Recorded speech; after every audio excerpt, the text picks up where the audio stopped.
Hey guys, it's Yvonne. I just wanted to do a quick little plant tour and show you some of the plants that I have outside.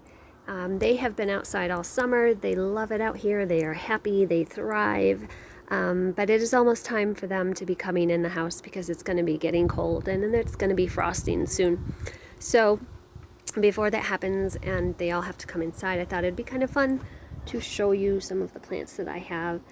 I will start down here at the bottom. This Christmas cactus actually belonged to my mom. This was her plant when she was in a nursing home. Um, Sadly, she did pass away 6 years ago. So I do have the plant, and the cool thing about the container that it's in is that container used to belong to my childhood best friend growing up. It was her mother's pot and she had a plant in there, and I still have that plant. I just moved it to a bigger pot, which we'll get to on the other side of the balcony here. So that is a pretty cool thing to have my mom's plant in her mom's container. So then down here we have my very favorite plant of all. This is a pothos, the best plant in my opinion. It will grow and grow. It vines or it trails, however you want to say it. You can cut it, make rootings, snip it off, put it in water, start yourself a new plant. It requires, in my experience, very little care. It can go a very long time without water, and it doesn't require a lot of light. So the best plant in my mind, and also it's a beautiful plant. And the good thing about the watering with that guy is it kind of starts to get a little droopy when it needs water, so it's kind of like it'll tell you, and it's pretty hardy as far as, being tolerant of not getting water and still living. So world's best plant right there. So let's move on. This plant, I absolutely love the colors. It's got the bright pink in there and the two different colors. I actually do not remember the name of it though, so if you know, feel free to tell me, because I don't remember the name of that one. As you can see, everything kind of just blends together. It's just one big green area. You can't really see the plant rack. You can't see many of the pots. It's just all green leaves. And this plant here is a philodendron, I believe.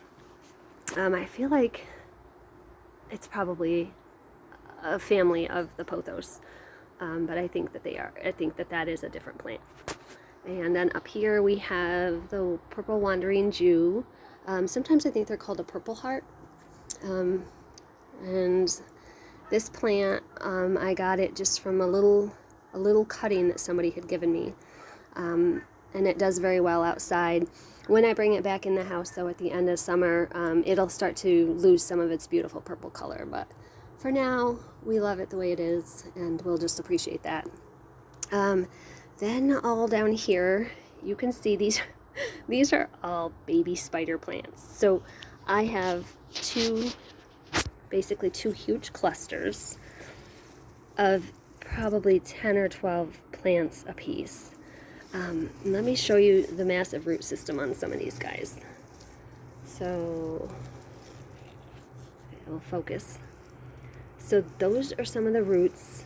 Two huge, like I said, huge clusters of spider plants. And this here is another spider plant. Those babies came from another spider plant that I started from this guy. So the one I started from and the spider plants are from is this one. His leaves are a little bent. It was super windy last night, actually. So there's that guy, and then back here is a variegated snake plant. He probably would get a lot bigger if I had him in a different pot, but I actually didn't do a lot of potting or repotting this year. So for now he's happy though, he's healthy. This is a big guy.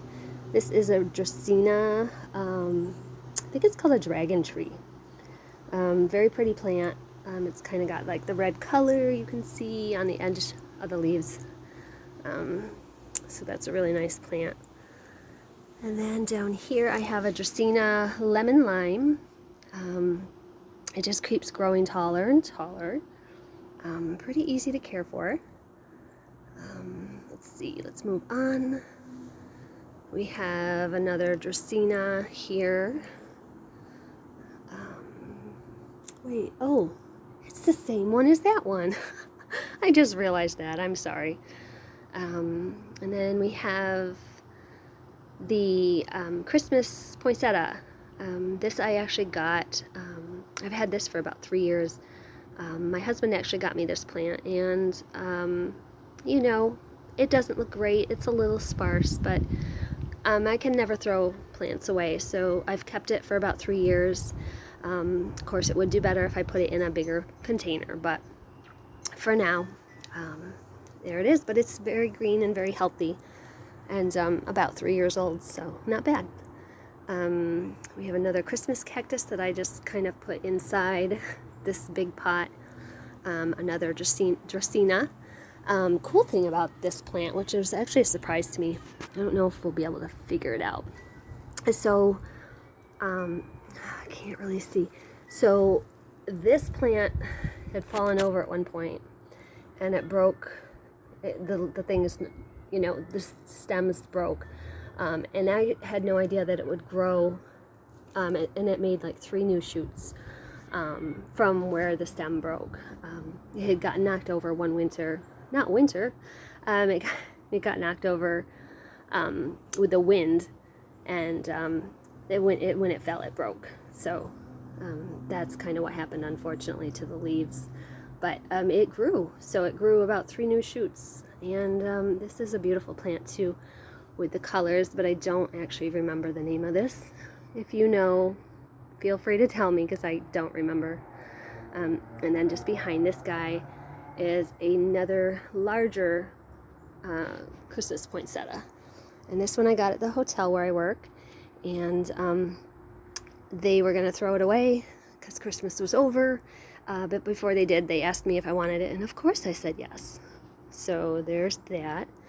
And then kind of back here too, they all kind of blend into one, but well, you can see the leaf right there in the center, and this is an umbrella tree. And it's pretty big. I've had it for about 5 or 6 years now. So there's that one. And then, very hard to see, again, this umbrella tree here is the one that had belonged to my childhood best friend's mom. And this is the one that was in the other pot. So it's in a bigger pot now, doing very well. It's been there for a few years now, actually, but it does really well. So, but I will say the umbrella tree plant, this guy, no, there he is. It drops a ton of leaves all over the kitchen floor every winter. I don't know if anybody else has that problem. I definitely do. It drops a ton of leaves, and but it does great once it comes outside. It does great all summer out here, so I'm happy about that. And then lastly, I have my huge snake plant. This guy is so huge and so heavy, and when I got him, he was just a little guy. He was very small, maybe about 4 inches tall, and yeah, he's just grown and grown every year. He does great. It's a fantastic plant too. If you're ever thinking of getting one, it doesn't require a lot of water. Actually, it doesn't like a lot of water. So they hold a lot of water in their leaves, so they don't need water all the time. And that is kind of that. So again, I just thought it'd be kind of fun to do a quick little tour of my house plants outside before they have to come in. No, we like it outside much, much more. So yeah, that's my plant tour and my plant situation. So I hope you enjoyed it. And oh, one last thing, the wagon there and that little watering can, both of those belong to my mom. I was actually with her the day she bought the watering can, and I'll never forget, it was $36. That seemed like so much money to me. It still does, but she loved it and she bought it, and And I'm so happy that I have it now. So that was hers, and the little wagon was hers. And she used to set plants and flowers in that as well. So that is my plant tour, guys. So I hope you enjoyed it. Thanks. Okay, bye.